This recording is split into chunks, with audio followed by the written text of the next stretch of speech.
আসসালামু আলাইকুম ওরহমতুল্লাহি ওবরকাতুহু। প্রিয় মুসলমান ভাই ও বোনেরা, আজ আমি আপনাদের সামনে একটি বাস্তবতা নিয়ে হাজির হয়েছি, একটি সত্য যা একদিন আমাদের সবার জীবনে ঘটবেই। আর তা হল রুহু কবজের মুহূর্ত, মৃত্যুর সেই ভয়াবহ যন্ত্রণা। যখন মানুষ মৃত্যুর দরজায় পৌঁছে যায়, তখন ফেরেশতারা তার চারপাশে এসে দাঁড়ায়।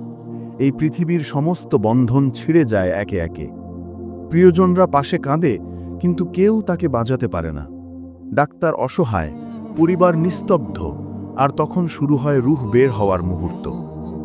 রাসূলুল্লাহ সাল্লাল্লাহু আলাইহি ওয়াসাল্লাম বলেছেন, মুমিনের রূহ বের হয় পানি ঝরা কলসির মতো সহজে, আর কাফিরের রূহ বের হয় লোহার কাঁটায় টেনে নেওয়ার মতো কষ্টে।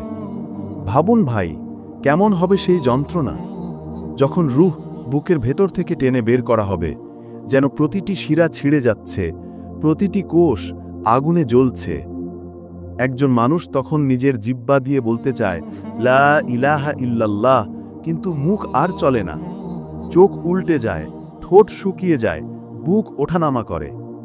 রূহ বের হওয়ার আগে মানুষ দেখে ফেরেশতাদের। কারো জন্য তারা আসে শান্তির আলো নিয়ে, আর কারো জন্য আসে অন্ধকারের ছায়া নিয়ে।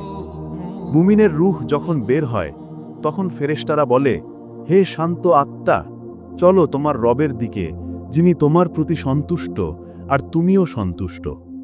তার মুখে তখন প্রশান্তি, ঠোঁটে মৃদু হাসি, কারণ সে জানে সামনে অপেক্ষা করছে জান্নাতের দরজা। আর কাফের বা গুনাহগার মানুষের রূহ যখন বের হয়, তখন ফেরেশতারা বলে, হে নাপাক আত্মা, বের হও, রবের ক্রোধ তোমার জন্য অপেক্ষা করছে। তার মুখ বিকৃত হয়ে যায়, শরীর কাঁপে, রূহ দেহের ভিতরে লুকিয়ে পড়ে, বের হতে চায় না। তখন আজরাইল আলাইহিসসালাম বলেন, হে দুষ্ট আত্মা, বের হও। তারপর এক টানে টেনে বের করেন সেই রূহ, যেমন লোহার কাঁটা ভেজা পশমে ঢুকিয়ে টেনে বের করা হয়, বেদনায়, যন্ত্রণায়, অসহ্য কষ্টে। ভাই আমার, এই পৃথিবীর কষ্ট তো সাময়িক, কিন্তু রুহু কবজের কষ্ট এমন এক যন্ত্রণা যা মৃত্যুর আগ মুহূর্তে মানুষের সব গর্ব, সব অহংকার গুড়িয়ে দেয়। তখন কেউ বলতে পারে না, আমি ধনী ছিলাম, আমার ক্ষমতা ছিল, আমার বন্ধু ছিল। সব শেষ হয়ে যায় এক নিঃশ্বাসে। বাকি থাকে শুধু আমল। যে মানুষ নামাজ পড়ত, রোজা রাখত, অন্যের হক আদায় করত, তার জন্য রূহ বের হওয়া সহজ হবে।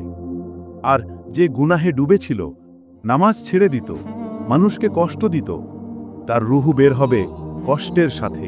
চোখ উল্টে যাবে, বুক ফেটে যাবে, আর মুখ বিকৃত হয়ে যাবে। প্রিয় ভাই বোনেরা, আজ আমরা বেঁচে আছি, হাসছি, খাচ্ছি, ঘুমাচ্ছি, কিন্তু ভুলে যাচ্ছি একদিন এই রূহটাই কবজ করা হবে। এখনই সময় নিজেকে প্রশ্ন করার, আমি কি প্রস্তুত? আমার রূহ বের হলে ফেরেশতারা কি হাসি মুখে আসবে, নাকি ক্রোধ নিয়ে? আসুন আজ থেকেই তওবা করি, নামাজ কায়েম করি, অন্যের হক ফেরত দেই, গুনাহ থেকে ফিরে আসি। কারণ মৃত্যু অচিরেই আসবে, আর তখন আমাদের হাতে থাকবে না আর কোনো সুযোগ। হে আল্লাহ, আমাদের মৃত্যু সহজ করে দিন, রূহ কবজের কষ্ট থেকে রক্ষা করুন, আর শেষ নিঃশ্বাসে যেন আমরা বলতে পারি, লা ইলাহা ইল্লাল্লাহু মুহাম্মাদুর রাসূলুল্লাহ।